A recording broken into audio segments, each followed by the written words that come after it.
Hello दोस्तों, नमस्कार, स्वागत और अभिनंदन एक बार फिर से आपके अपने YouTube channel study with Uttarakhand में। तो दोस्तों, अक्टूबर 2025 में यूकेपीएससी के द्वारा एक एग्ज़ाम कराया गया था, डिस्ट्रिक्ट स्पोर्ट्स ऑफिसर। ठीक है, डिस्ट्रिक्ट स्पोर्ट्स ऑफिसर का पेपर कराया गया था। ठीक है, हिंदी में इसकी बात करेंगे तो जिला क्रीड़ा अधिकारी। ठीक है, 2025 में यूकेपीएससी द्वारा कराया गया था, जिसमें आपके कुल 100 प्रश्न थे। ठीक है, 100 प्रश्न थे, सामान्य अध्ययन, सामान्य बुद्धि परीक्षण और सामान्य हिंदी के। ठीक है, 100 नंबर का एक क्वेश्चन पेपर था। तो आज हम इसको हल करने वाले हैं और इसकी जो श्रृंखला थी, प्रश्न पुस्तिका श्रृंखला, ये ए है। ठीक है, तो इस तरह का पेपर आया था, देखिएगा। यहाँ से भी आपको काफ़ी मदद मिलेगी आगे एग्ज़ामों में, आगे जो परीक्षाएं हैं आपकी। ठीक है, चलिए स्टार्ट करते हैं। हिंदी और इंग्लिश दो माध्यमों में ये पेपर छपता है आपका। चलिए स्टार्ट करते हैं इसके पहले क्वेश्चन से। ठीक है, तो पहला क्वेश्चन कहता है अक्टूबर 2025। ठीक है, अक्टूबर 2025 में नीति आयोग के उपाध्यक्ष कौन हैं या कौन थे? उस टाइम पे आपकी बात, उस टाइम पे कोई और रहा होगा, अभी कोई और है। ठीक है, मैं आपको बता दूंगा कौन अभी है और कौन उस टाइम पे थे। चलिए, तो ऑप्शन ए में कहा है श्री सुमन के बैरी, ऑप्शन बी में कहा है श्री अरविंद पनगड़िया, ऑप्शन सी में कहा है श्री अमिताभ कांत और ऑप्शन डी में कहा गया श्री संजीव सन्याल। ठीक है, 2025 में कौन था? तो मैं आपको बता दूं, तो ऑप्शन ए इसका करेक्ट आंसर हो जाएगा। ठीक है, श्री सुमन के बैरी थे। ये आपके 2026 तक रहे, अप्रैल 2026 तक रहे, 2026 तक रहे, अप्रैल 2026 के बाद जो नए बने वो कौन बने? अशोक कुमार। लिख देता हूँ मैं यहाँ पे, श्री अशोक कुमार लाहिरी। ठीक है, ये बने हैं अभी उपाध्यक्ष। ठीक है, और इसके अध्यक्ष आप लोग को पता है कि प्रधानमंत्री इसका अध्यक्ष होता है। अध्यक्ष कौन होता है? प्रधानमंत्री। ठीक है, और ऑप्शन बी की बात करेंगे तो नीति आयोग के पहले उपाध्यक्ष। ऑप्शन बी में देखिएगा, श्री अरविंद पनगड़िया हैं, ये क्या थे? नीति आयोग के पहले उपाध्यक्ष। आएगा कभी पहले उपाध्यक्ष कौन थे? आता है क्वेश्चन, कई बार आ चुका है। पहले उपाध्यक्ष कौन थे? तो आपको पता होना चाहिए श्री अरविंद पनगड़िया। और अभी वर्तमान में कौन है? श्री अशोक कुमार लाहिड़ी। और 2025 में कौन थे? श्री सुमन के बैरी। यही क्वेश्चन में पूछा गया है। ठीक है, और ऑप्शन सी की बात करेंगे तो इसमें क्या है? ये भी थे कुछ। तो ये नीति आयोग के पूर्व सीईओ थे। ठीक है, पूर्व सीईओ, चीफ एग्जीक्यूटिव ऑफिसर। ठीक है, सीईओ थे कौन? श्री अमिताभ कांत। चलिए अगला क्वेश्चन देखिएगा, तो इसका आंसर ऑप्शन ए का ए हो जाएगा। ठीक है, अगला क्वेश्चन देखिएगा, क्वेश्चन नंबर 2 में कहता है भारत सरकार के समावेशी समृद्धि उद्देश्य को आगे बढ़ाने में निम्नलिखित में से कौन सहायता कर सकता है? तो कौन सहायता कर सकता है? ऑप्शन ए स्वयं सहायता समूहों को बढ़ावा देना, ये हो सकता है क्या? चलिए देखते हैं आगे। हो सकता है बिल्कुल, स्वयं सहायता समूहों को बढ़ावा देना। दूसरे में कहा गया है सूक्ष्म लघु और मध्यम उद्यमों को बढ़ावा देना, ये भी हो सकता है, बिल्कुल ठीक है। और तीसरे में कहा है शिक्षा का अधिकार अधिनियम लागू करना, ये भी हो सकता है। ठीक है, ये भी हो सकता है। आगे क्या बोलता है? नीचे दिए गए कोड का उपयोग करके सही उत्तर चुनें। तो कौन सा इसका सही उत्तर है, ये आपको बताना है। एक बार क्वेश्चन फिर से रीड कर रहा हूँ, आप देखिएगा। भारत सरकार के समावेशी समृद्धि उद्देश्य को आगे बढ़ाने के लिए इनमें से कौन से समूह सहायता कर सकते हैं? ठीक है, तो स्वयं सहायता समूह को बढ़ावा देना, ये बिल्कुल सही है। और सूक्ष्म लघु और मध्यम उद्योगों को बढ़ावा देना, ये भी बिल्कुल सही है। ठीक है, और तीसरा कहता है शिक्षा का अधिकार अधिनियम लागू करना, ये भी बिल्कुल सही है। ठीक है, तो इसके तीनों सही हैं, तो ऑप्शन ए तो नहीं होगा, बी भी नहीं होगा, सी नहीं है, तो ऑप्शन डी एकदम करेक्ट आंसर है इसका, सभी 1, 2 एवं 3। ठीक है, अगला क्वेश्चन देखिएगा, क्वेश्चन नंबर 3। चलिए क्वेश्चन नंबर 3 में क्वेश्चन नंबर 3 में कहता है तलचर कोयला क्षेत्र स्थित है। ठीक है, एक कोयला क्षेत्र है, क्या नाम है उसका? तलचर। ये कहाँ पे स्थित है? ऑप्शन ए बिहार में, ऑप्शन बी पश्चिम बंगाल में, ऑप्शन सी आंध्र प्रदेश में, या ऑप्शन डी उड़ीसा में। तो इसका सही आंसर क्या होगा?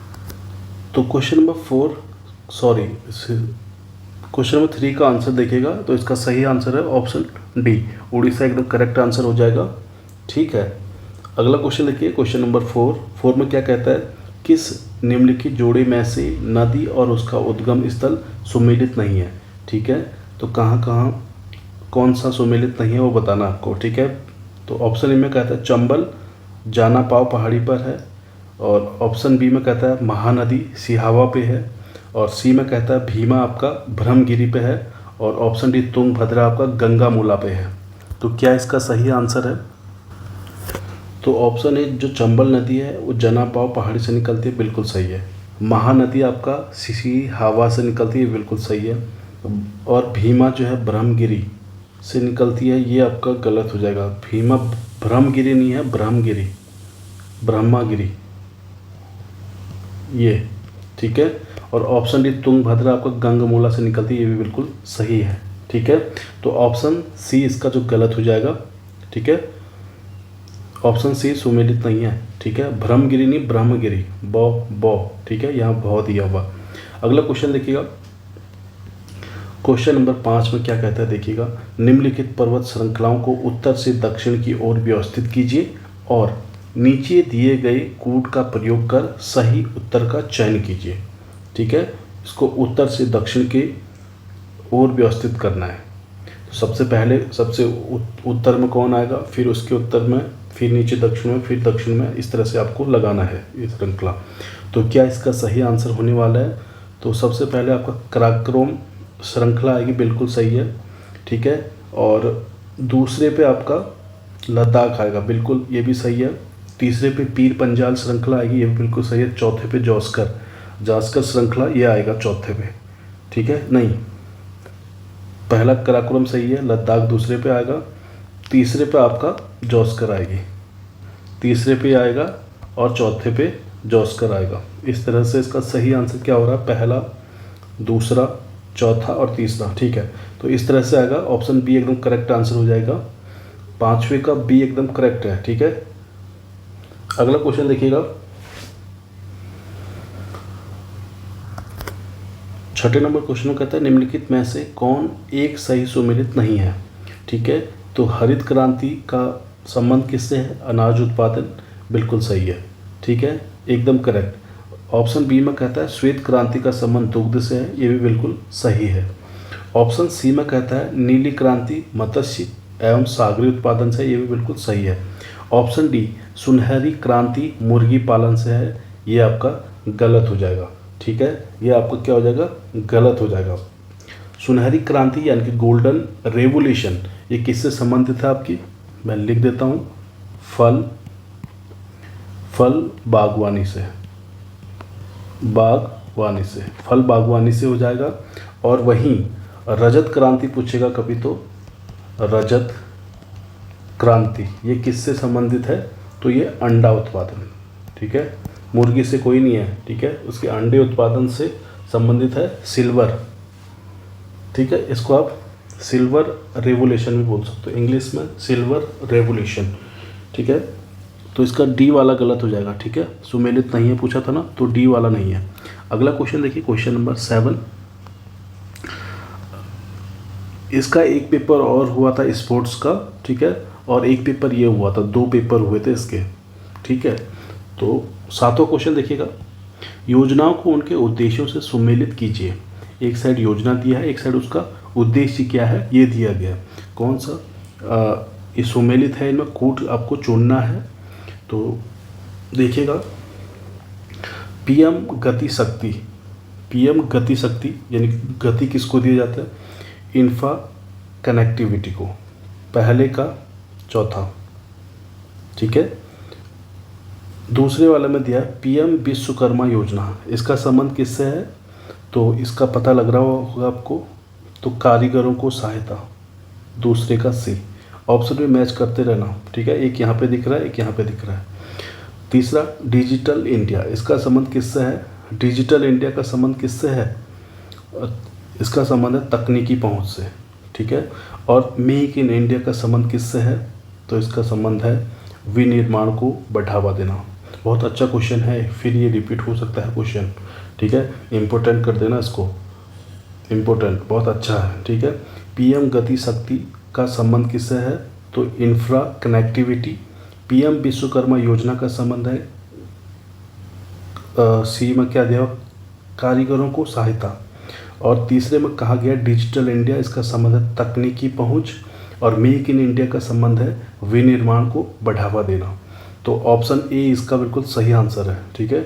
ऑप्शन ए करेक्ट आंसर हो जाएगा। अगला क्वेश्चन देखिए, क्वेश्चन नंबर 8, ठीक है। 8 नंबर क्वेश्चन में क्या कहता है? भारत और यूनाइटेड किंगडम ने निम्नलिखित में से किस तारीख को एक ऐतिहासिक मुक्त व्यापार को समझौते पर हस्ताक्षर किए थे? तो इसका सीधा सीधा आंसर मैं बता देता हूँ, थोड़ा सा करंट है, पुराना हो जाएगा। ऑप्शन सी 24 जुलाई 2025, ठीक है। आ सकता है, ऐसा भी नहीं है कि नहीं आएगा, अभी हाल ही का क्वेश्चन है ये, अक्टूबर नवंबर की है, ठीक है। नवंबर में एग्ज़ाम हुआ था इसका, तो 24 जुलाई 2025 एकदम करेक्ट आंसर हो जाएगा इसका। अगला क्वेश्चन देखिए, तो क्वेश्चन नंबर 9, ये तो थोड़ा इंपॉर्टेंट है, ये अभी भी इम्पोर्टेंट है कि पद्म विभूषण पुरस्कार 2025 के विदेशी प्राप्तकर्ता की पहचान, ठीक है। विदेशी है इसलिए क्वेश्चन पूछा गया है। Option A Vinod Dham, option B Ajay Bhatt, option C Stephen नेप और ऑप्शन डी ओसामू सुजुकी। तो इसका क्या सही आंसर है? तो इसका सही आंसर है ऑप्शन डी ओसामू सुजुकी, ठीक है। अगला क्वेश्चन, ये क्वेश्चन और है करंट का, इसकी बात नहीं है, ठीक है। 17-19 मार्च 2025 के बीच नई दिल्ली में आयोजित 10वीं रायसीना डायलॉग के मुख्य अतिथि कौन थे? ठीक है, इसका भी मैं सीधा आंसर बता देता हूँ, ऑप्शन सी क्रिस्टोफर लक्सोन, ठीक है। सी एकदम करेक्ट आंसर हो जाएगा। अगला क्वेश्चन, एक क्वेश्चन और है करंट का।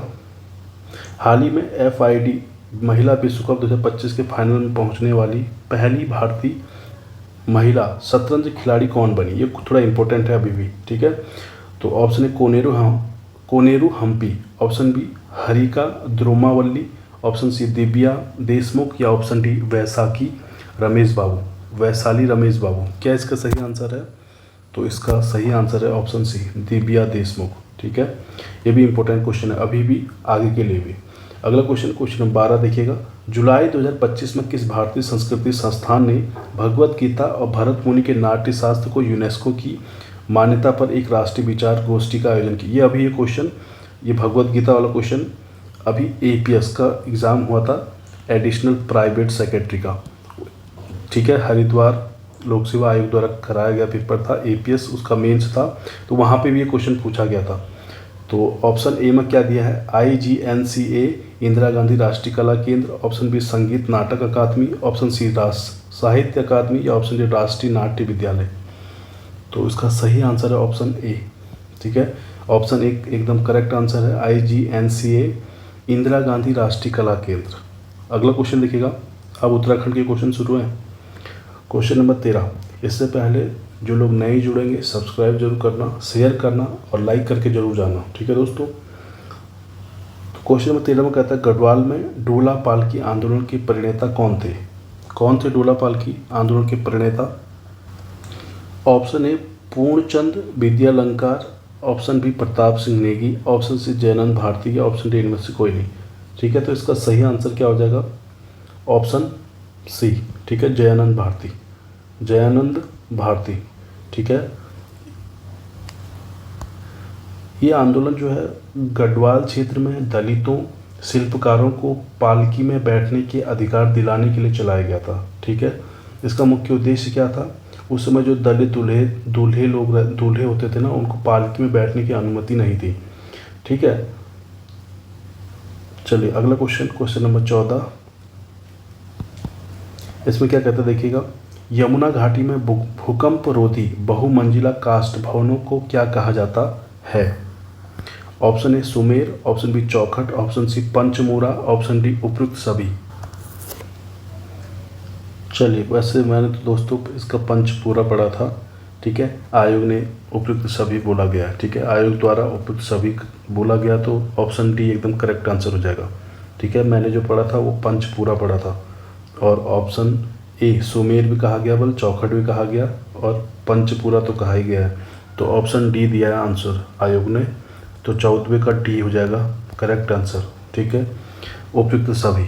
अगला क्वेश्चन नंबर 15 में देखिएगा। तो क्वेश्चन 15 में क्या है, मैत्री प्रथा किस जनजाति में विद्यमान है? ऑप्शन ए भोटिया या भूटिया, ऑप्शन बी थारू या Tharu, option C Jaunsari, option D Rawata. ठीक है, तो जाहिर सी बात है इसका आंसर ऑप्शन ए भोटिया या भोटिया। ठीक है, अगला क्वेश्चन देखिए, क्वेश्चन नंबर 16। 1790 में कुमाऊं के चंद राज्य पर गोरखाओं ने आक्रमण कर किस क्षेत्र पर अधिकार किया था? ठीक है, option A Almora, option B Langurgarh, option C Srinagar, option D Kashipur. ठीक है, 1790 में कुमाऊं के चंद राज्य पर गोरखाओं ने जब आक्रमण किया तो उन्होंने अल्मोड़ा क्षेत्र पर अधिकार किया था। अल्मोड़ा क्षेत्र पर अधिकार किया था। ठीक है, इसी के निर्णायक जो युद्ध हुआ था इसमें कौन सा? हवालबाग का। ठीक है, हवालबाग का युद्ध इसी में हुआ था। हवालबाग का युद्ध हुआ था इसी टाइम हवालबाग का युद्ध। इस टाइम पे जो चंद वंश का शासक था, कौन था चंद वंश का शासक? ठीक है, वो अंतिम शासक भी था। कौन था? महेंद्र चंद। आता भी है क्वेश्चन। ठीक है, जब 1790 में कुमाऊं पर गोरखों ने आक्रमण किया तो चंद वंश का शासक कौन था? तो महेंद्र चंद था और अंतिम शासक था ये। ठीक है, अंतिम शासक था चंद वंश का। अगला क्वेश्चन नंबर 17, इसमें क्या कहता है देखिएगा। दिए गए भारतीय राज्यों की तट रेखा की लंबाई के आधार पर सही घटते क्रम का चयन कीजिए। ठीक है, ऑप्शन ए में दिया है गुजरात, तमिलनाडु, आंध्र प्रदेश, महाराष्ट्र। ऑप्शन बी गुजरात, आंध्र प्रदेश, महाराष्ट्र, तमिलनाडु, या ऑप्शन सी गुजरात, महाराष्ट्र, तमिलनाडु, आंध्र प्रदेश, या ऑप्शन डी महाराष्ट्र, गुजरात, आंध्र प्रदेश या तमिलनाडु। तो इसका सही आंसर जो होने वाला है ऑप्शन ए एकदम करेक्ट हो जाएगा। गुजरात, फिर तमिलनाडु, फिर आंध्र प्रदेश और फिर Maharashtra. Option A correct answer हो जाएगा। ठीक है, क्वेश्चन पूछा गया था कि तट रेखा की लंबाई के आधार पर सही घटते क्रम में सबसे ज़्यादा कौन था, फिर उसके नीचे कौन आएगा सबसे कम, फिर उससे नीचे कम कौन है, फिर उससे नीचे कम कौन है, इस तरह से। तो सबसे ज़्यादा गुजरात, फिर तमिलनाडु का आता है, फिर आंध्र प्रदेश का आता है, फिर महाराष्ट्र का आता है। अगला क्वेश्चन देखिएगा। चलिए, क्वेश्चन नंबर आ गया आपका 18। तो क्वेश्चन नंबर 18 में कहता है महान सेनानायक माधो सिंह भंडारी किस परमार शासक से संबंधित था? ठीक है, option A Mansa, option B Mahipati Shah, option B में Fatehpati Shah, option C Mahipati Shah, option D Prithvipati Shah. ठीक है, महान सेनानायक था माधो सिंह भंडारी, किस परमार शासक संबंधित था? तो ये सही आंसर होगा ऑप्शन सी महीपति शाह के टाइम का। ठीक है, महीपति शाह के सेनानायक थे कौन? माधो सिंह भंडारी। अगला क्वेश्चन देखिए, क्वेश्चन नंबर 19। किस परमार शासक के दरबार में हमें नवरत्नों का उल्लेख मिलता है? Option A Fatehpati Shah, option B Prithvipati Shah, option C Mahipati Shah, option D Shyam Shah. ठीक है, तो इसका सही आंसर है ऑप्शन ए फतेहपति शाह। ठीक है, फतेहपति शाह को ही गढ़वाल का अकबर कहा जाता है। गढ़वाल का अकबर कहा जाता है इनको, क्योंकि इनके दरबार में अकबर की तरह 9 रत्न थे, इसलिए इनको गढ़वाल का अकबर कहा जाता है। दूसरा, इनके शासनकाल को स्वर्णकाल कहा जाता है। गढ़वाल का स्वर्णकाल किस शासक के शासनकाल को कहा जाता आएगा क्वेश्चन कभी तो फतेहपति शाह के। ठीक है, स्वर्णकाल कहा जाता है इनके शासन को। चलिए, अगला क्वेश्चन देखिएगा, क्वेश्चन नंबर 20।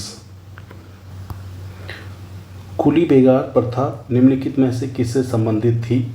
ऑप्शन ए बिना मजदूरी के बलपूर्वक श्रम से, ऑप्शन बी अंग्रेज अधिकारियों के भ्रमण के समय विभिन्न पड़ावों पर अधिकारी को दी जाने वाली खान पान सुविधाओं से, या ऑप्शन सी परंपरागत कृषि व्यवस्था से, ऑप्शन डी इनमें से कोई नहीं। तो क्या इसका सही आंसर होने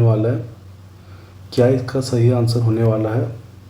कुली बेगार प्रथा संबंधित थी ऑप्शन ए बिना मजदूरी के बलपूर्वक श्रम से। ठीक है, ऑप्शन ए इसका बिल्कुल सही आंसर है, 20 का ए। ठीक है, अगला क्वेश्चन देखिए, 21 में कहता है खारा खेत आंदोलन किससे संबंधित है? ऑप्शन ए नमक कानून के उल्लंघन से, ऑप्शन बी शराबबंदी के समर्थन से, ऑप्शन सी खनन के खिलाफ, या ऑप्शन डी परंपरागत कृषि व्यवस्था से। तो क्या इसका सही आंसर होने वाला है?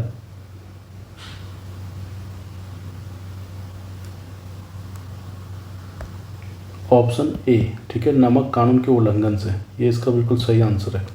अगला क्वेश्चन देखिए, क्वेश्चन नंबर 22, सिंगल एक प्रकार का डैश डैश है, मिष्ठान है, सब्जी है, दाल है या फल है, तो क्या है?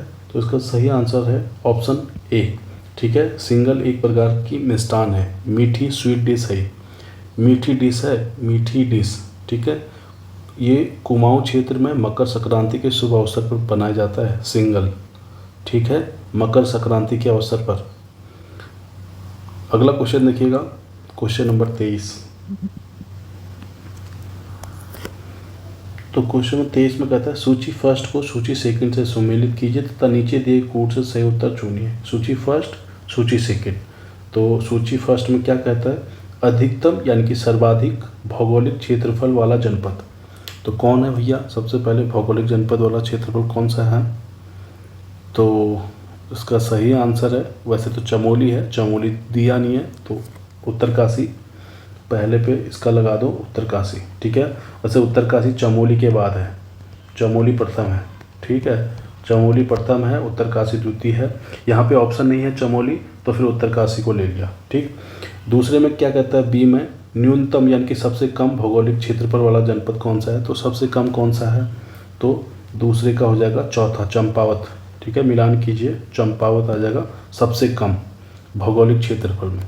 तो तीसरे में क्या कहता है? सी में अधिकतम जनसंख्या वाला जनपद भारत की जनगणना 2011 के अनुसार अधिकतम जनसंख्या वाला जनपद कौन सा है?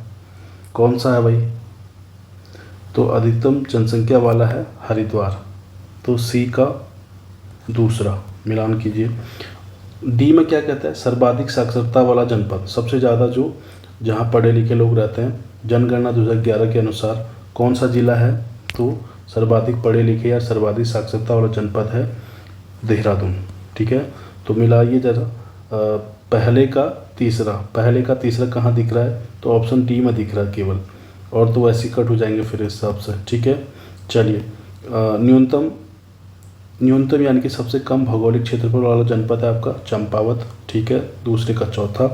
और तीसरे में कहता है अधिकतम जनसंख्या वाला जनपद, अधिकतम जनसंख्या कहाँ की है? हरिद्वार की, यानी कि दूसरा फिर आया, तो सी का 2। और ऑप्शन डी में क्या कहा है? सर्वाधिक साक्षरता वाला जनपद हरिद्वार, तो डी का पहला। तो इस प्रकार सही आंसर है इसका ऑप्शन डी है, ठीक है, ऑप्शन डी एकदम करेक्ट आंसर हो जाएगा इसका।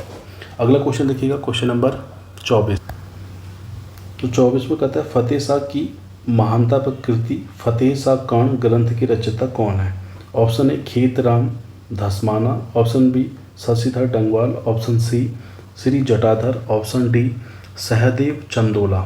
तो क्या इसका सही आंसर है? तो सही आंसर है ऑप्शन सी, श्री जटाधर चंदेल, श्री जटाधर, ठीक है, इनकी है ये रचना, फतेह शाह कर्ण ग्रंथ इनके रचना है। अगला क्वेश्चन देखिएगा, क्वेश्चन नंबर 25, ठीक है, आगे देखिएगा 25 नंबर क्वेश्चन में क्या कहता है। तो 25 में कहता है निम्न में से कौन एक टिहरी पावर कॉम्प्लेक्स का हिस्सा है? तो कौन है भाई? Option A Lohia head, option B Ichari बांध, ऑप्शन सी तिलोत बांध, ऑप्शन डी कोटेश्वर बांध। तो इसका सही आंसर है ऑप्शन डी, ठीक है, कोटेश्वर बांध है इसका। टिहरी पावर कॉम्प्लेक्स का हिस्सा कौन सा है? कोटेश्वर बांध, ठीक है। जो कोटेश्वर बांध है ये आपकी 400 मेगावाट की है, 400 मेगावाट की, ठीक है। और जो टिहरी बांध है ये आपकी हजार प्लस हजार मेगावाट की है, ठीक है। और भारत का सबसे ऊंचा बांध है, ये भी याद रखना, भारत का सबसे ऊंचा बांध है टिहरी, भारत का सबसे ऊंचा बांध है टिहरी, ठीक है। और इसके अलावा और क्या है इसमें? ऑप्शन ए में जो है लोहिया हेड, ये शारदा नदी पर है, शारदा नदी पर है, शारदा नदी पर, ठीक, शारदा नदी पर स्थित है ये लोहिया हेड परियोजना। इचारी बांध ये आपको पता होना चाहिए टोंस नदी पर है, टोंस नदी भी, ये तो कई बार पूछा गया, टोंस नदी, लोहिया हेड भी पूछ लिया, इचारी बांध भी पूछा गया, ठीक है, टोंस नदी पर है। ऑप्शन सी तिलोत बांध की बात करें तो ये उत्तरकाशी में भागीरथी नदी पर मनेरी भाली परियोजना का हिस्सा है, ठीक है, भागीरथी नदी पर है भागीरथी नदी पर है और मनेरी भाली परियोजना का हिस्सा है भी। मनेरी भाली परियोजना का हिस्सा है। जैसे कोटेश्वर बांध है टिहरी पावर कॉम्प्लेक्स का हिस्सा, वैसे ही आपका तिलोथ बांध उत्तरकाशी में भागीरथी नदी पर है और मनेरी भाली परियोजना का हिस्सा है। ठीक है, अगला क्वेश्चन देखिएगा, क्वेश्चन नंबर 26। क्वेश्चन 26 में कहता है निम्न के कथनों पर विचार कीजिए तथा दिए गए कोटों में से सही उत्तर चुनिए। तो कथन 1 में कहा गया है उत्तराखंड में भूस्खलन प्रमुख आपदाओं में से एक है, बिल्कुल करेक्ट। ठीक है, दूसरे में क्या कहता है उत्तराखंड का हिमालयी क्षेत्र अनेक भ्रंशों की उपस्थिति के कारण भूस्खलन के लिए अत्यधिक संवेदनशील है, ये भी बिल्कुल सही है। ठीक है, कोट चुनना है आपको, केवल एक सही है नहीं, दोनों सही है, केवल 2 सही है ये भी नहीं होगा, 1 और 2 दोनों सही है, ऑप्शन सी करेक्ट आंसर हो जाएगा। अच्छा क्वेश्चन है ये भी थोड़ा सा। ठीक है, अगला क्वेश्चन देखिएगा, क्वेश्चन नंबर 27। चलिए 27 में कहता है झिरोली यानी कि अल्मोड़ा तथा चंडाक पिथौरागढ़। झिरोली नामक कहाँ पे है, झिरोली नामक स्थान कहाँ पे, अल्मोड़ा में, और चंडाक नामक स्थान कहाँ पे, पिथौरागढ़ में। निम्न में से कौन एक खनिज पाया जाता है, इन 2 जगह में कौन सा एक ऐसा खनिज है जो दोनों जगह पाया जाता है। Option A magnesite, option A graphite, option C gypsum, option D dolomite. तो उसका सही आंसर है ऑप्शन ए मैग्नेसाइट। मैग्नेसाइट एकदम करेक्ट आंसर है। झिरोली अल्मोड़ा में मैग्नेसाइट पाया जाता है और चंडाक पिथौरागढ़ में भी मैग्नेसाइट पाया जाता है। ठीक है, और जिप्सम के लिए देहरादून और नैनीताल 2 डिस्ट्रिक्टों में सबसे ज़्यादा पाया जाता है जिप्सम। ठीक है, अगला क्वेश्चन देखिए, क्वेश्चन नंबर 28। चलिए 28 में क्या है, निम्न में से कौन उत्तराखंड की दूसरी सबसे ऊंची चोटी है। Option A Trishul, option B Kamet, option C Bandarpunch, option D Chaukhamba या चौखंभा। ठीक है, दोनों बोला जाता है, चौखंबा भी बोला जाता है, चौखंभा भी बोला जाता है। तो क्या इसका सही आंसर है, तो दूसरी ऊंची चोटी सबसे कौन है, ऑप्शन बी कामेट दूसरी सबसे ऊंची चोटी है। इसकी ऊंचाई है 7,756 मीटर। ठीक है, और सबसे पहली आएगा तो सबसे ये तो दूसरी पूछा है, सबसे पहली आएगी तो आपका नंदा देवी कितना 7,817 या 16। ठीक है, ये लास्ट में देख लेना, ये किसी बुक में 17 दिया है, किसी बुक में 16 दिया है, तो 7,817 या 7,816 मीटर। ठीक है, और तीसरे पे पूछा जाएगा कभी तो तीसरे पे लगाने के लिए आता तो कभी, तो तीसरे पे नंदा देवी पूर्वी।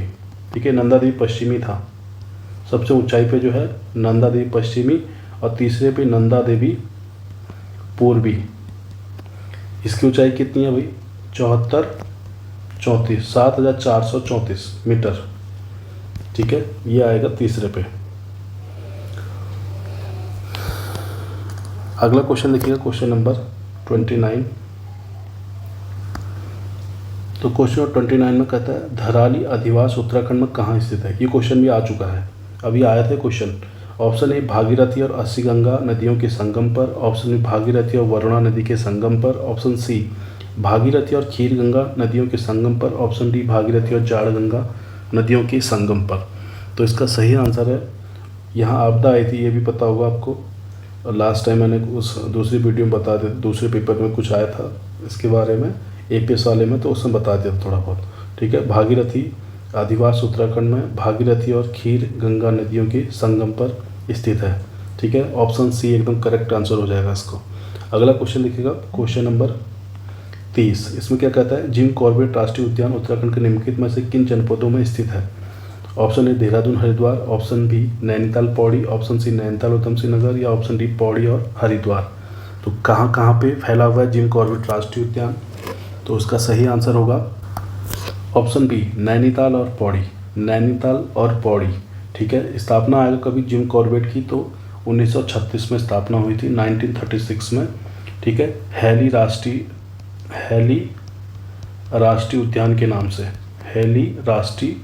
उद्यान के नाम से हुआ था स्थापना। फिर बाद में इसका नाम जिम कॉर्बेट रखा गया था।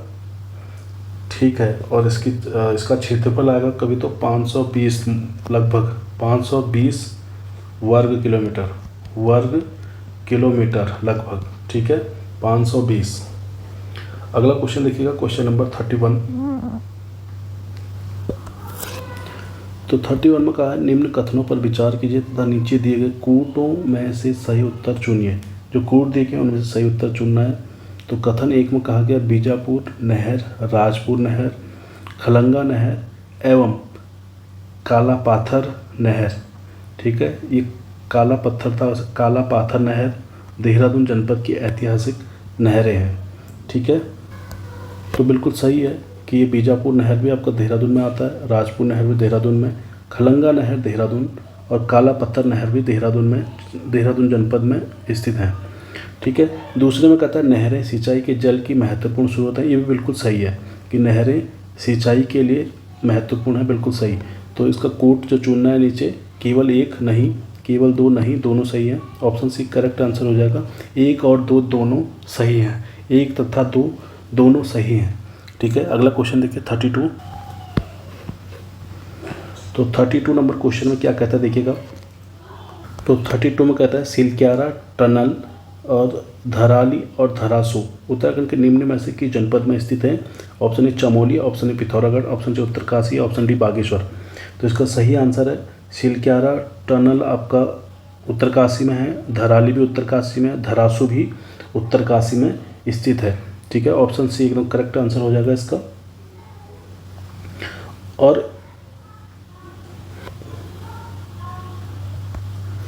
अगला क्वेश्चन देखिएगा, क्वेश्चन नंबर 33। इसमें क्या कहता है कृषि एवं श्रम कल्याण मंत्रालय के अनुसार उत्तराखंड में बंजर एवं अकृषित भूमि को प्रतिशत 2022-23 में क्या था, ठीक है, ये बताइए। थोड़ा सा करंट है, ये पुराना करंट हो गया थोड़ा सा। तो इसका सीधा सीधा आंसर बताता हूँ मैं, ऑप्शन ए 4.16%, ठीक है। अगला क्वेश्चन देखिएगा, ये इंपॉर्टेंट क्वेश्चन है, ये इंपॉर्टेंट क्वेश्चन है आपका। तो 34 नंबर क्वेश्चन में कहता है सूची फर्स्ट अभियान और सूची सेकंड लागू वर्ष, ठीक है, रूसा। अब आपको समझ नहीं आ रहा रूसा है क्या, तो मैं आपको बता दूं रूसा मतलब राष्ट्रीय उच्चतर शिक्षा अभियान। एक बार लिख दूं मैं यहाँ पे फटाफट, राष्ट्रीय उच्चतर शिक्षा अभियान, ठीक है। ये कब हुआ था लागू, तो ये 2013 में, पहले का पहला बिल्कुल सही है। राष्ट्रीय उच्चतर शिक्षा अभियान 2013 में लागू किया गया, बिल्कुल सही है। दूसरे में कहता है रमसा। अब रमसा क्या हुआ, तो रमसा हुआ आपका राष्ट्रीय माध्यमिक शिक्षा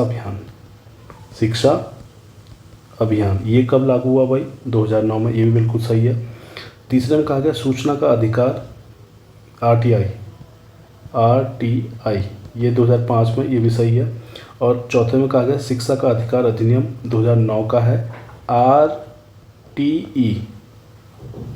आरटीई, ठीक है, आरटीई, ठीक है, 2009 में।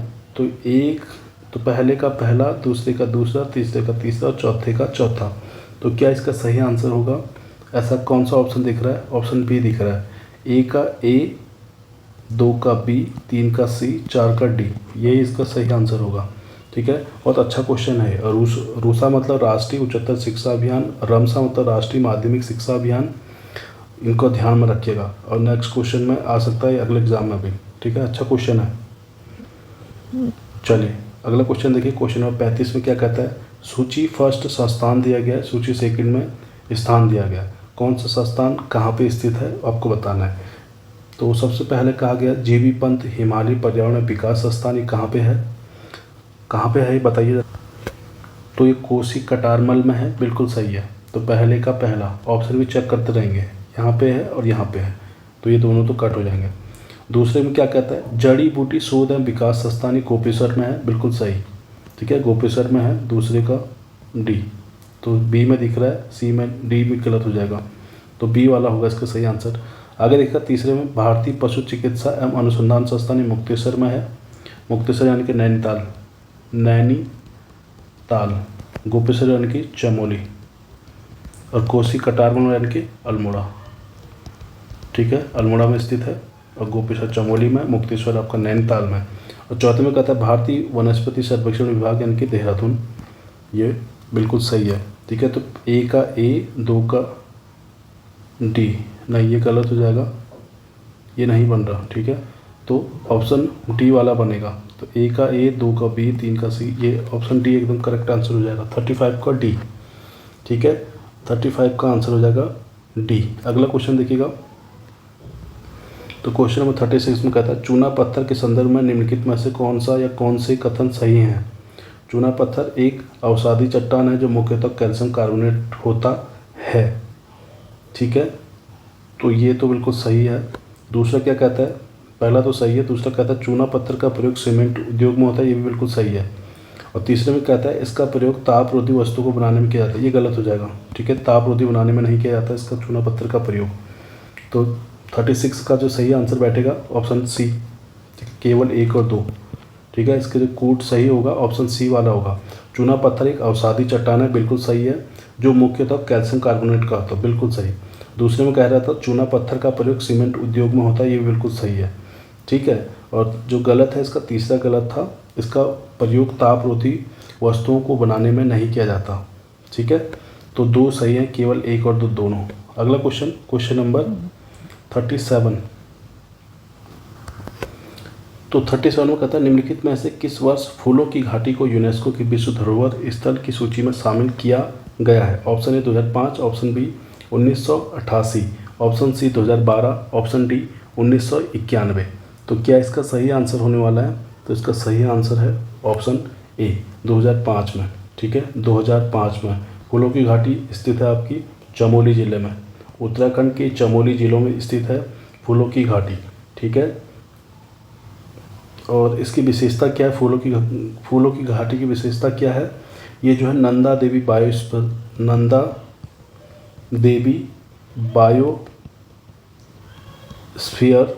बायोस्फीयर रिजर्व का हिस्सा है, रिजर्व का हिस्सा है। ठीक है, और नंदा देवी बायोस्फीयर रिजर्व को कब यूनेस्को ने अपने धरोहर में शामिल किया था, तो 1988 में। ठीक है, ऑप्शन बी वाला। ठीक है, ऑप्शन बी वाला, नंदा देवी बायोस्फीयर रिजर्व को हिस्से को शामिल किया था यूनेस्को ने कब, 1988 में। ठीक है, अगला क्वेश्चन देखिएगा, क्वेश्चन नंबर 38।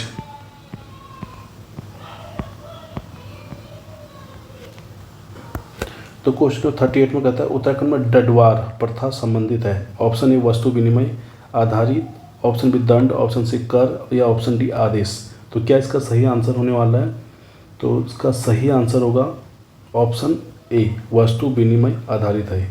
ठीक है, डडवार प्रथा कहाँ पे मतलब किससे संबंधित है, वस्तु विनिमय से संबंधित है। अगला क्वेश्चन देखिएगा, क्वेश्चन नंबर 39। इसमें क्या कहता है उत्तराखंड राज्य के प्रथम मुख्य सूचना आयुक्त कौन थे। Option A R S. Tolia, option B Vijendra Jain, option C N Ravishankar, option D doctor Santosh Chauhan. क्या इसका सही आंसर है, ऑप्शन ए बिल्कुल सही आंसर, आर.एस. टोलिया। ये कभी आर.एस. टोलिया का फुल फॉर्म आएगा या पूरा नाम आएगा तो क्या बोलोगे, रघुनंदन सिंह टोलिया।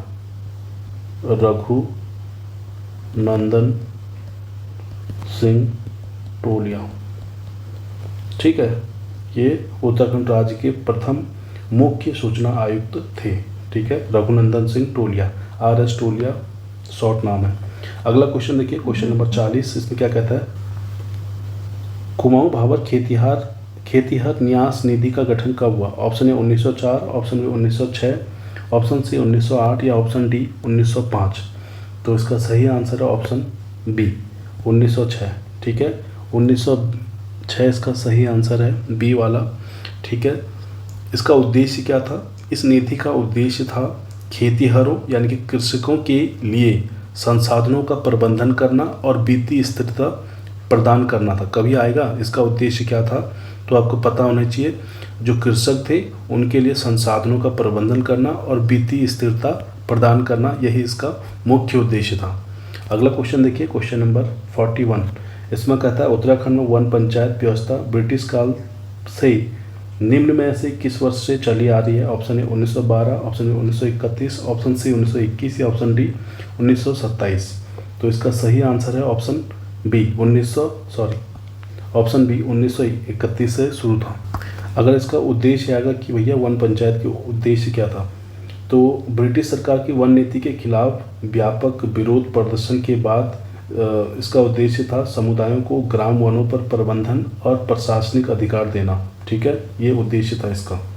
अगला क्वेश्चन देखिए, क्वेश्चन नंबर 42। इसमें क्या कहता है, किस संधि ने उत्तराखंड में गोरखा शासन को समाप्त किया? ऑप्शन ए इलाहाबाद की संधि, ऑप्शन बी सुगौली की संधि, ऑप्शन सी सालवाई की संधि या ऑप्शन डी लखनऊ की संधि। ठीक है, ये संधि हुई थी आपके उत्तराखंड में गोरखा शासन समाप्त करने के लिए, ऑप्शन बी। ठीक है, सुगौली की संधि हुई थी आपका 1915 में,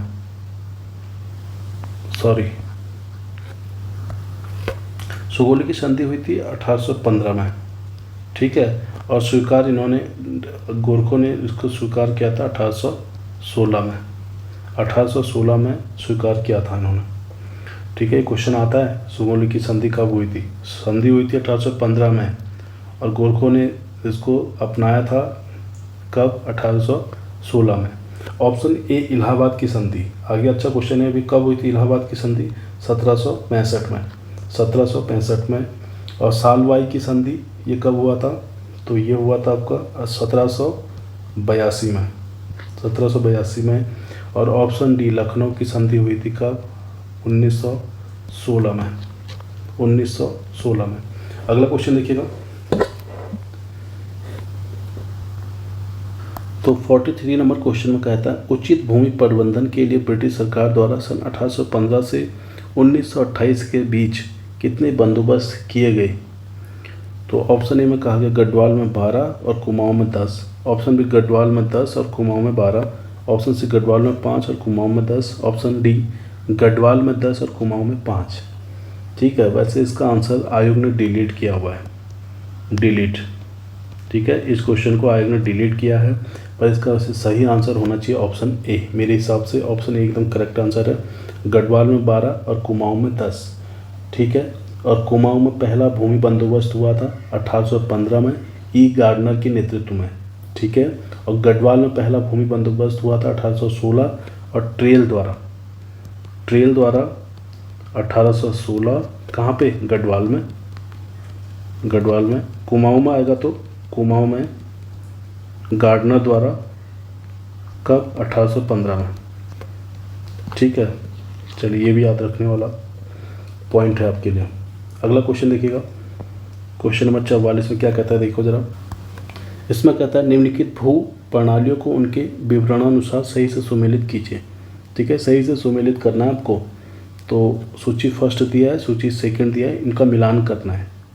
ठीक है, इनका मिलान मिलान करना कैसे होगा? मिलान जैसे थोकदार प्रणाली, इसका संबंध राजस्व वसूल व्यवस्था से था, पहले का चौथा हो जाएगा। ठीक है, वन पंचायत, इसका संबंध किससे था? तो इसका संबंध था सामुदायिक रूप से संचालित वन प्रणाली, दूसरे का तीसरा। मिलाते रहिएगा, इसमें दिख रहा है एक बस और एक इसमें दिख रहा है, बाकी ये तो कट हो जाएंगे दोनों। नूजल भूमि ये कहाँ पे है? तो सरकारी भूमि जिसे पट्टे पर दिया गया है उसे कहा जाता है नजूल भूमि। और स्वयं वन यानी कि राजस्व अधिकारी द्वारा प्रबंधन वन, चौथे का पहला। तो ऑप्शन सी एकदम करेक्ट आंसर बैठ रहा है इसका, पहले का चौथा, दूसरे का तीसरा, तीसरे का दूसरा और चौथे का पहला। ऑप्शन सी एकदम करेक्ट आंसर हो जाएगा इसका। थोकदार प्रणाली ये संबंधित है राजस्व वसूली व्यवस्था से। वन पंचायत का संबंध है सामुदायिक रूप से संचालित वन प्रणाली से। और नजूल भूमि इसका संबंध है सरकारी भूमि जिसे पट्टे पर दिया गया हो। और स्वयं वन राजस्व अधिकारी द्वारा प्रबंधन वन हो गए। ठीक है, अगला क्वेश्चन नंबर 45 में कहता है देवभूमि मुस्कान योजना संबंधित है। देवभूमि मुस्कान योजना संबंधित है, चलिए बताइए क्या इसका सही आंसर है। ऑप्शन ए समाज के वंचित वर्ग के छात्रों को उत्कृष्ट व निःशुल्क शिक्षा देना, ऑप्शन बी प्राथमिक शिक्षा में 100% नामांकन, ऑप्शन सी उत्कृष्ट आवासीय शिक्षा देना, या ऑप्शन डी उपरोक्त में से कोई नहीं। तो इसका सही आंसर है ऑप्शन ए समाज के वंचित वर्ग के छात्रों को उत्कृष्ट व निःशुल्क शिक्षा देना। ऑप्शन ए करेक्ट आंसर हो जाएगा। अगला क्वेश्चन देखिए, क्वेश्चन नंबर 46। चलिए 46 में क्या कहता है, 46 में कहता है भारतीय संविधान के निम्नलिखित में से कौन सा अनुच्छेद राज्यपाल को विधानसभा को आहूत तथा भंग करने की शक्ति प्रदान करता है। अनुच्छेद 356, ऑप्शन बी अनुच्छेद 164 या ऑप्शन सी अनुच्छेद 165 या ऑप्शन डी अनुच्छेद 174। तो इसका सही आंसर होगा ऑप्शन डी, ठीक है, अनुच्छेद 174। ऑप्शन सी अनुच्छेद 165, तो इसमें है राज्य के लिए महाधिवक्ता, राज्य के लिए महाधिवक्ता का प्रावधान है। ऑप्शन बी अनुच्छेद 164, इसमें कहा गया मुख्यमंत्री और अन्य मंत्रियों की नियुक्ति, मुख्यमंत्री और अन्य मंत्रियों की नियुक्ति का उल्लेख है अनुच्छेद 164 में। और ऑप्शन ए अनुच्छेद 356, इसमें क्या है, तो राज्यों में संवैधानिक तंत्र जब विफल हो जाएगा तो राष्ट्रपति शासन, राज्यों में राष्ट्रपति शासन के लिए, ठीक है। अगला क्वेश्चन देखिए, क्वेश्चन नंबर 47, इसमें क्या क्या है, भारत सरकार के खान मंत्रालय द्वारा 27 मई 2025 को राष्ट्रीय भू विज्ञान पुरस्कार 2024 के अंतर्गत घोषित पुरस्कारों के विजेताओं की सूची में IIT रुड़की के प्रोफेसर मुकुट लाल शर्मा को निम्नलिखित में से किस खंड में सूचीबद्ध किया गया है। Option A section A mining discovery and exploration, option B section 2 mining technology mineral beneficiation and sustainable development, option C section 3 basic geo sciences, और डी में कहा गया सेक्शन 4 अप्लाइड जियो साइंसेज। तो इसका सही आंसर होगा डी सेक्शन 4 अप्लाइड जियो sciences. अगला question देखिए, क्वेश्चन नंबर 48, इसमें कहा गया उत्तराखंड में निम्नलिखित में से कौन सा सबसे ऊंचा या सबसे लंबा रज्जु मार्ग है। ऑप्शन ए जोशीमठ एवं गुरुसान के बीच, ऑप्शन बी मसूरी माल रोड से गन हिल, ऑप्शन सी मल्लीताल नैनीताल से snow view, option D Mansa Devi रज्जु मार्ग हरिद्वार। तो क्या इसका सही आंसर होगा, तो इसका सही आंसर है ऑप्शन ए जोशीमठ और गुरसान के बीच, जोशीमठ और गुरसान के बीच स्थित है। और ये कितना है, सबसे ऊंचा और सबसे लंबा है। इसकी लंबाई कितनी है, लगभग इसकी लंबाई जो है आपकी 4.15 किलोमीटर सबसे ज़्यादा है ये, ठीक है, जोशीमठ और गुरसान के बीच सबसे ज़्यादा है। और बी मसूरी माल रोड से गन हिल, ये तो आपको 400 मीटर है, 400 मीटर, ये ज़्यादा नहीं है, ठीक है, 400 मीटर लगभग है। चलिए दोनों इंपॉर्टेंट भी है, याद रखिएगा इनको। अगला क्वेश्चन देखिएगा, क्वेश्चन नंबर 49, ठीक है। चलिए 49 में क्या कहता है, क्वेश्चन नंबर 49 में कहता है सितंबर 2023 में उत्तराखंड शासन द्वारा आरंभ की गई मुख्यमंत्री उच्च शिक्षा शोध प्रोत्साहन योजना के अंतर्गत शोध सहायक को प्रति माह कितनी छात्रवृत्ति प्रदान करना निर्धारित हुआ है। बहुत इंपॉर्टेंट क्वेश्चन है, आगे पूछा जा सकता है। तो इसका सही आंसर है ऑप्शन बी 5,000 प्रति माह, 5,000 रुपये प्रति माह, ठीक है। अगला क्वेश्चन 50, भारत सरकार गृह मंत्रालय द्वारा 19 अगस्त 2025 को जारी प्रेस विज्ञप्ति के अनुसार उत्तराखंड राज्य में वाइब्रेंट विलेज प्रोग्राम के अंतर्गत वाइब्रेंट ग्रामों की कुल संख्या निम्नलिखित में से कितनी है। इंपॉर्टेंट क्वेश्चन है ये भी, ठीक है। तो इसका सही आंसर होगा ऑप्शन सी 51, ठीक है। अगला क्वेश्चन नंबर 51, इसमें क्या कहता है, शहरी विकास विभाग उत्तराखंड शासन के अनुसार स्वच्छता ही सेवा स्वच्छोत्सव अभियान उत्तराखंड राज्य में निम्नलिखित में से किस तिथि को आरंभ करने की घोषणा की गई। तो इसका सही आंसर है ऑप्शन डी 17 सितंबर 2025 को। अगला क्वेश्चन देखिएगा, क्वेश्चन नंबर 52, उत्तराखंड सरकार द्वारा लाइफ टाइम द्रोणाचार्य पुरस्कार की श्रेणी हेतु पुरस्कार के लिए किसी भी प्रशिक्षक की कितनी सिस्टम उपलब्धि की गणना को मूल्यांकित करने का प्रावधान किया गया। निम्नलिखित में से सही उत्तर का चयन कीजिए। तो इसका सही आंसर है ऑप्शन सी 10, ठीक है। अगला क्वेश्चन है 53, इसमें कहा गया है उत्तराखंड राज्य निर्वाचन आयोग चुनाव संपन्न कराता है लोकसभा के लिए, ऑप्शन ए पंचायती राज संस्थाओं के लिए, ऑप्शन सी राज्यसभा के लिए, ऑप्शन डी विधानसभा के लिए। तो इसका सही आंसर है 53 का, राज्य निर्वाचन चुनाव संपन्न कराता है ऑप्शन बी पंचायती राज संस्थाओं के लिए, ठीक है। ऑप्शन बी एकदम करेक्ट आंसर हो जाएगा। अगला क्वेश्चन, क्वेश्चन नंबर 54 में कहा गया है आहार नाल आमतौर पर लंबी होती है। तो ऑप्शन ए मांसाहारी में, ऑप्शन बी शाकाहारी में, ऑप्शन सी सर्वाहारी या ऑप्शन डी कीटभक्षी। तो ऑप्शन बी है शाकाहारी में लंबी होती है आहार नाल। अगला क्वेश्चन देखिए 55 का, अपोहन रक्त से अपशिष्ट उत्पादों और अतिरिक्त तरल पदार्थों को निकलने की प्रक्रिया, यह प्रक्रिया शरीर के किस अंग से संबंधित है। तो इसका सही आंसर है ऑप्शन डी गुर्दा। अगला क्वेश्चन देखिएगा, इंपॉर्टेंट क्वेश्चन 56, निम्नलिखित में से कौन सा कंप्यूटर सॉफ्टवेयर डाटा विश्लेषण के लिए उपयोगी है। Option A Tableau, option B Hadoop, option C A और बी दोनों, ऑप्शन डी कंपाइलर। तो इसका सही आंसर है ए और बी दोनों। ठीक है, ए और बी दोनों। अगला क्वेश्चन 57 में, निम्नलिखित में से कौन सा कंप्यूटर में एप्लीकेशन सॉफ्टवेयर को नहीं प्रदर्शित करता है। Option A compiler, option B Adobe Reader, option C MS Access, option D Photoshop. तो इसका सही आंसर है ऑप्शन ए कंपाइलर नहीं प्रदर्शित करता। ठीक है, अगला क्वेश्चन, क्वेश्चन नंबर 58, निम्न में से कौन सा प्रसिद्ध नवपाषाण स्थल दक्षिण भारत में स्थित है। Option A Mehrgarh, option A Burzahom, option C Hallur या ऑप्शन डी राखीगढ़। तो सबसे पहले आंसर देखेंगे जो दक्षिण भारत में स्थित है, ऑप्शन सी हल्लूर। हल्लूर कहाँ पे स्थित है, तो मैं बता दूं हल्लूर आपका कर्नाटक में स्थित है, कर्नाटक में। ठीक है, ऑप्शन ए मेहरगढ़ की बात करेंगे तो ये पाकिस्तान के बलूचिस्तान में है, बलूचिस्तान पाकिस्तान में स्थित है, पाकिस्तान में। ठीक है, और मेहरगढ़ हो गया। और बुर्जहोम कहाँ पे स्थित है, जम्मू कश्मीर में स्थित है, श्रीनगर में, जम्मू कश्मीर में। ठीक है, और राखीगढ़ कहाँ पे स्थित है, तो ये आपका हरियाणा में, राखीगढ़ हरियाणा में स्थित है।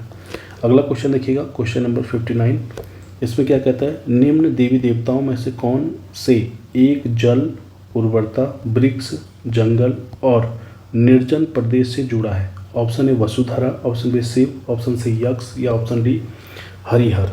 ठीक है, तो इसका सही आंसर है ऑप्शन सी यक्ष। ठीक है, अगला क्वेश्चन देखिए, क्वेश्चन नंबर 60, इसमें क्या कहता है, सल्तनत काल में दीवान ए मुस्तखराज का प्राथमिक कार्य क्या था।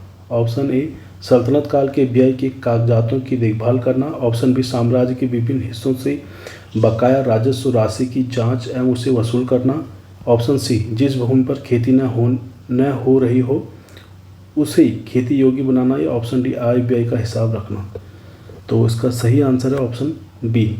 ठीक है, साम्राज्य के विभिन्न हिस्सों को बकाया राजस्व राशि की जांच एवं उसे वसूल करना, ये इसका सही आंसर है। अगला क्वेश्चन देखिएगा, क्वेश्चन नंबर 61, ब्रिटिश भारत में किस अधिनियम के तहत नागरिक सेवा में प्रवेश प्रतियोगी परीक्षाओं द्वारा किए गए हैं। ये क्वेश्चन मैं पुराने जितने भी वीडियो हैं सारे जगह लगभग ये क्वेश्चन मैंने ऐड किया था, आखिरकार इस आयोग ने इसको पूछ भी लिया। ठीक है, तो क्या इसका सही आंसर है, इसका सही आंसर है ऑप्शन बी 1853 का चार्टर एक्ट के तहत। अगला क्वेश्चन देखिए, क्वेश्चन नंबर 62, इसमें क्या कहता है, ऋग्वेद संहिता के किस मंडल में 10 राजाओं के युद्ध का वर्णन है जिसमें समुदाय ने अपने विरुद्ध युद्ध कर रहे कई राजाओं के संघ को परास्त किया। ऑप्शन ए 3रा मंडल, ऑप्शन बी 7वां मंडल, ऑप्शन सी 5वां मंडल, ऑप्शन डी 10वां मंडल।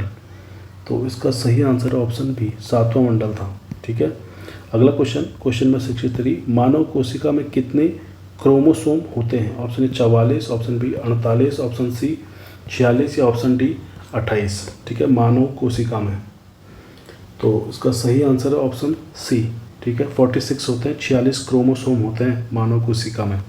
अगला क्वेश्चन देखिएगा, क्वेश्चन नंबर 64।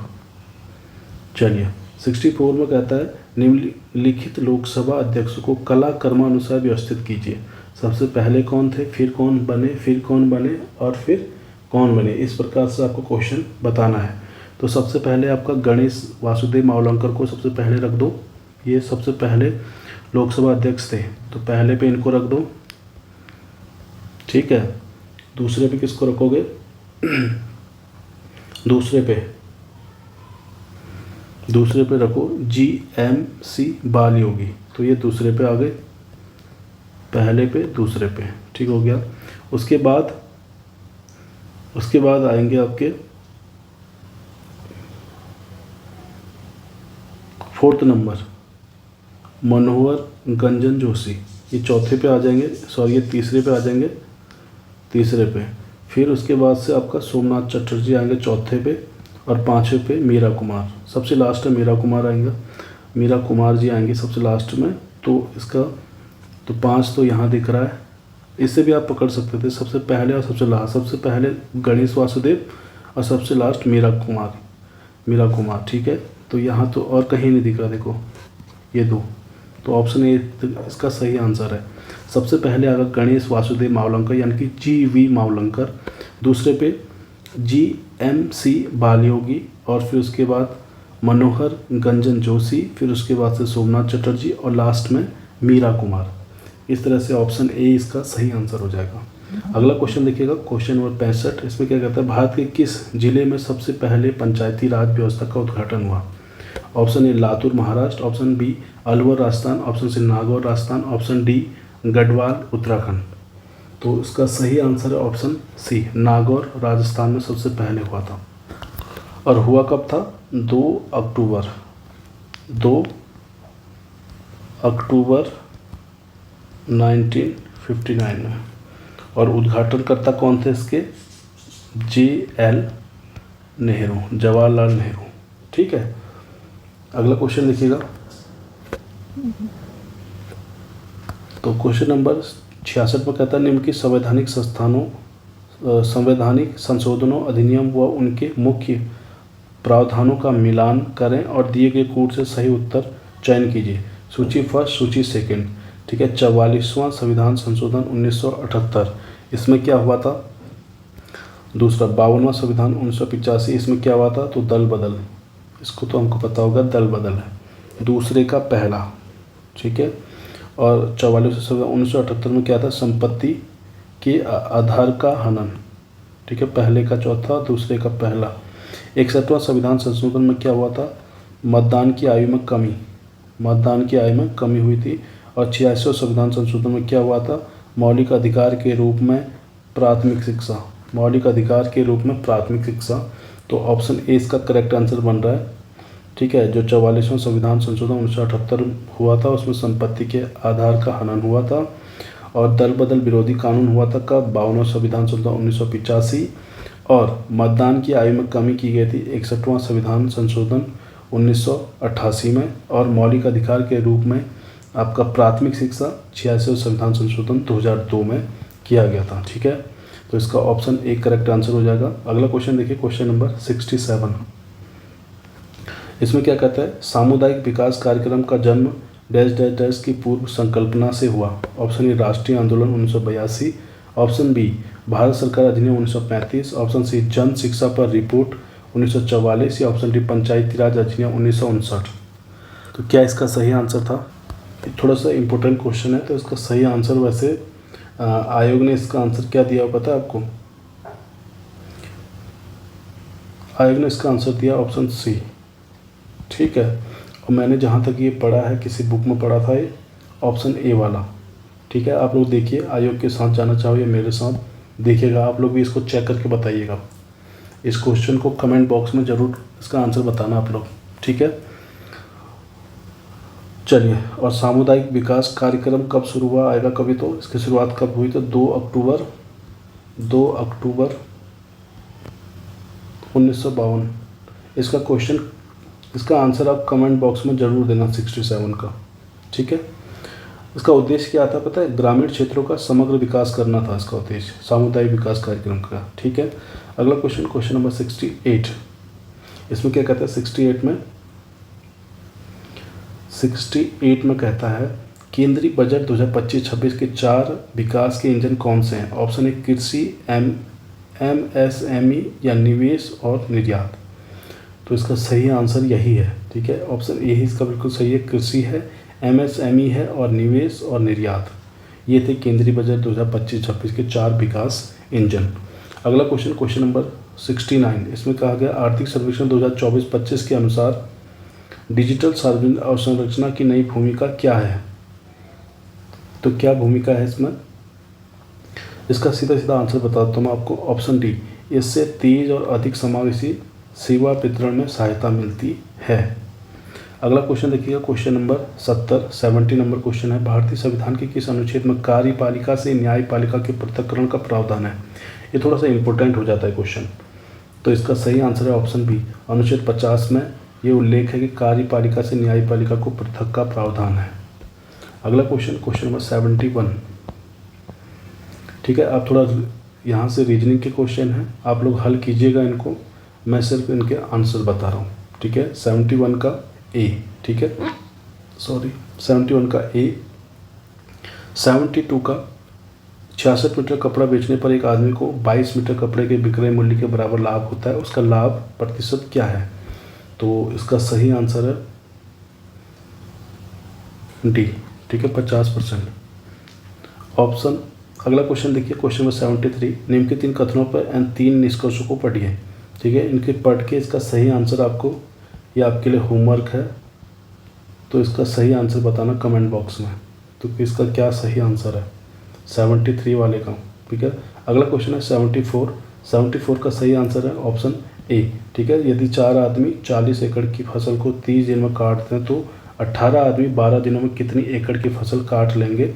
ये इसका सही आंसर है ऑप्शन ए 72, ठीक है।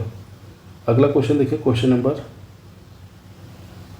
74 का ए और 75 निम्नलिखित श्रृंखला, इसको हल कीजिएगा, इसका सही आंसर दे रखा है इसने ऑप्शन डी, ठीक है। हल कीजिएगा, आ रहा या नहीं आ रहा सही आपको पता लग जाएगा।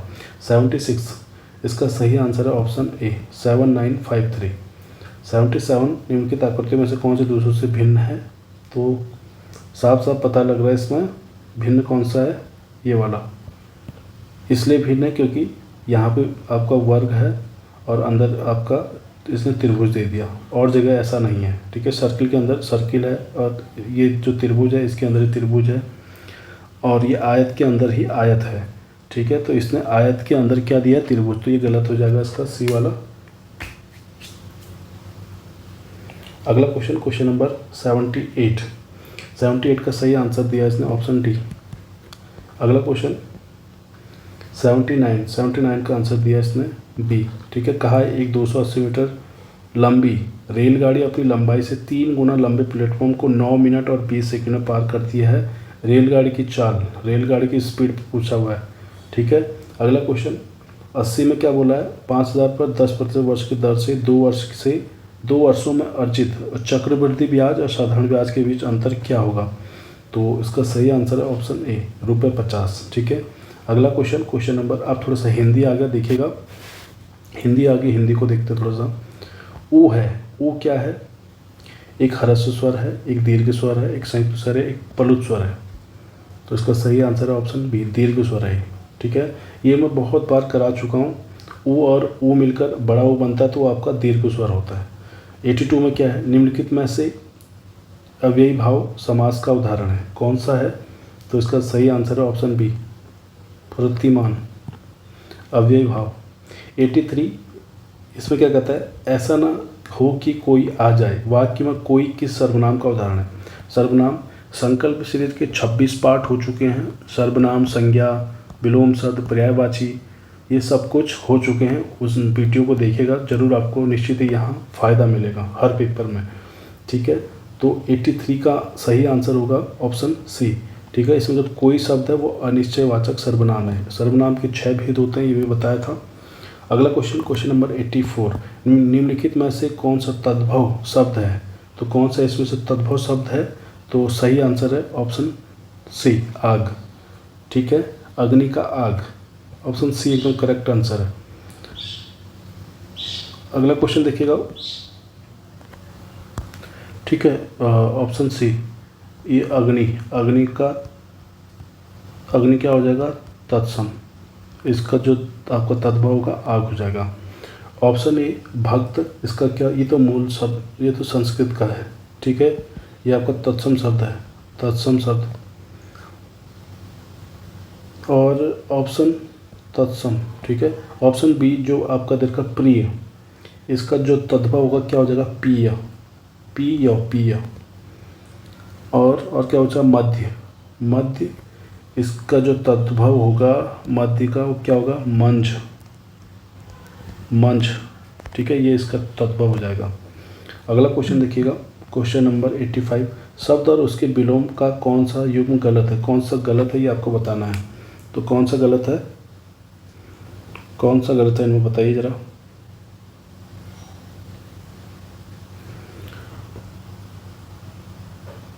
कौन सा गलत है, इसका सही आंसर है ऑप्शन बी। ठीक है, रीजू का सरल, रीजू का क्या होना चाहिए, रीजू का क्या होना चाहिए, रीजू का होना चाहिए वक्र, वक्र होना चाहिए रीजू का। बाकी यौवन का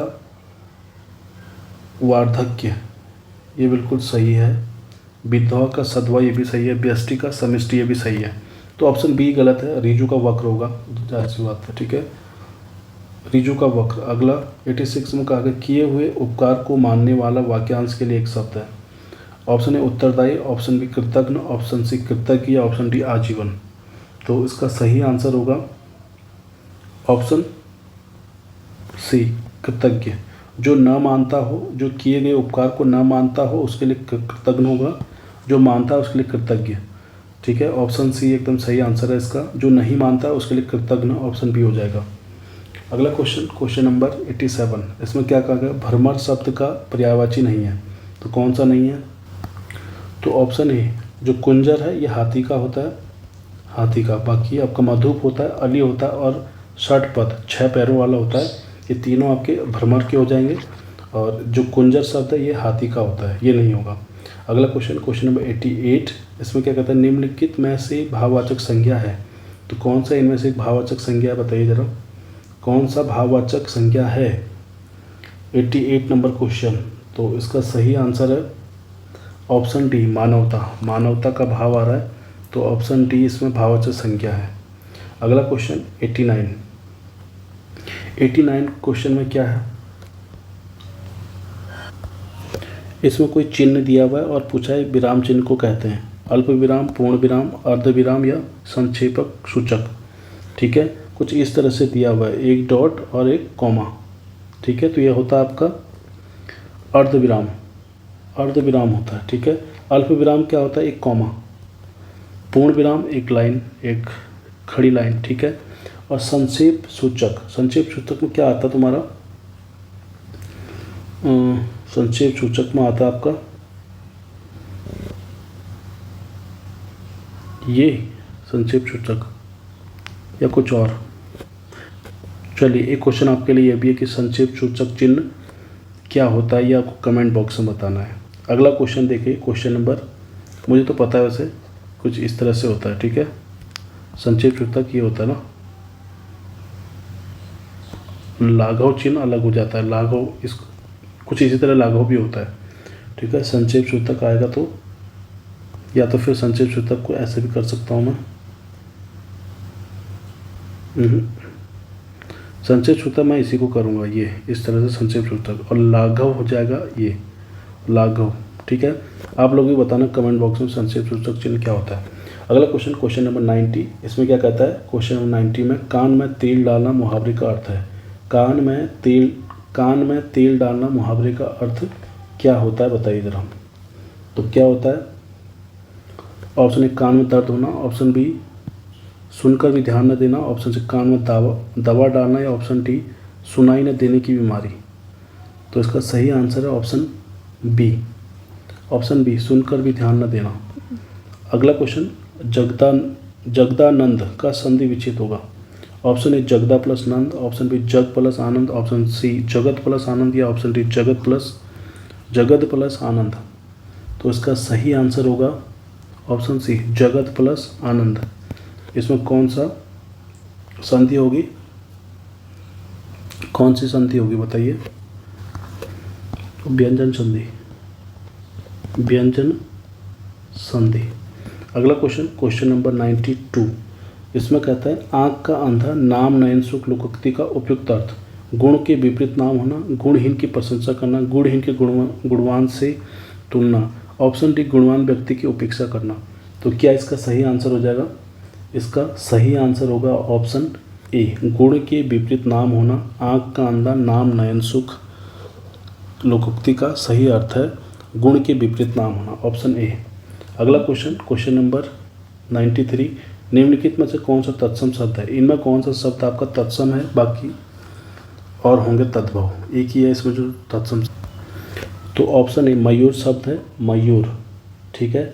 इसका जो तद्भव रूप है इसका क्या होगा? मोर, मोर, ठीक है। सरदार एक विदेशज यानी कि फारसी शब्द है, फारसी शब्द है सरदार। ऑप्शन डी पलंग, इसका जो तत्सम रूप होगा क्या हो जाएगा? पर्यंक, पर्यंक। ऑप्शन सी हल्दी, ये भी आपका तद्भव शब्द है, इसका तत्सम रूप होगा हरिद्रा, ठीक है। तो ऑप्शन ए मयूर नहीं होगा, मयूर क्या है? तत्सम शब्द है, इसका तद्भव मोर होगा। अगला क्वेश्चन, क्वेश्चन नंबर 94, इसमें कहता है आवट प्रत्यय से निर्मित शब्द है, आवट शब्द। तो हकलाहट, ऑप्शन बी घरघराहट, ऑप्शन सी थकावट या ऑप्शन सी कड़वाहट, ठीक है। इसमें तो आहट हो जाएगा, आहट। वहाँ पूछा आवट, तो आवट थकावट में आ रहा है, ऑप्शन सी एकदम करेक्ट आंसर हो जाएगा इसमें। और ऑप्शन ए में भी आहट हो जाएगा, इसमें भी आहट, बाकी में आहट हो जाएगा। तो इसमें पूछा था आवट, तो ऑप्शन सी हो जाएगा बिल्कुल सही। अगला क्वेश्चन, क्वेश्चन नंबर 95, ईश्वर या वेद में विश्वास करने वाला वाक्यांश के लिए एक शब्द है। ईश्वर या वेद में विश्वास करने वाला वाक्यांश के लिए एक शब्द, तो उसका सही आंसर है ऑप्शन सी आस्तिक, ठीक है।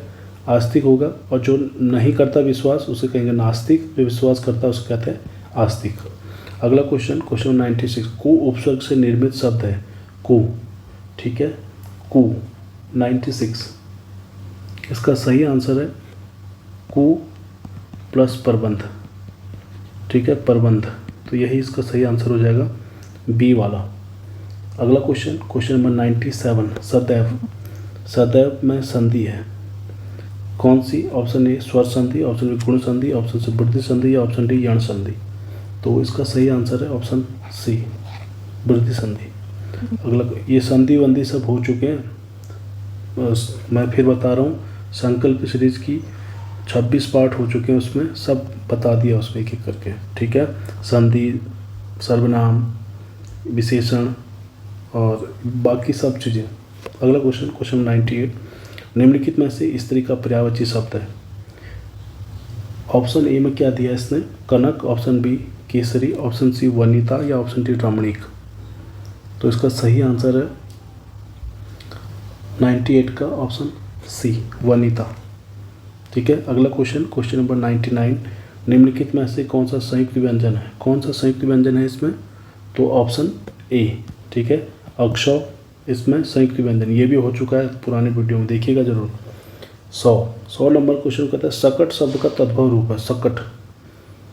ऑप्शन ए संकरा, ऑप्शन बी छकड़ा, ऑप्शन सी छटा या ऑप्शन डी शक्कर। तो इसका सही आंसर है ऑप्शन बी छकड़ा, छकड़ा यानी सकट का तद्भव रूप है। तो ये इस वीडियो का आखिरी क्वेश्चन था। उम्मीद करता हूँ आपको वीडियो अच्छी लगी होगी। थोड़ा लाइक कर देना, शेयर करके जरूर जाना, और जो लोग नए जुड़े हैं सब्सक्राइब जरूर करना। मिलते हैं नेक्स्ट वीडियो में। Thank you.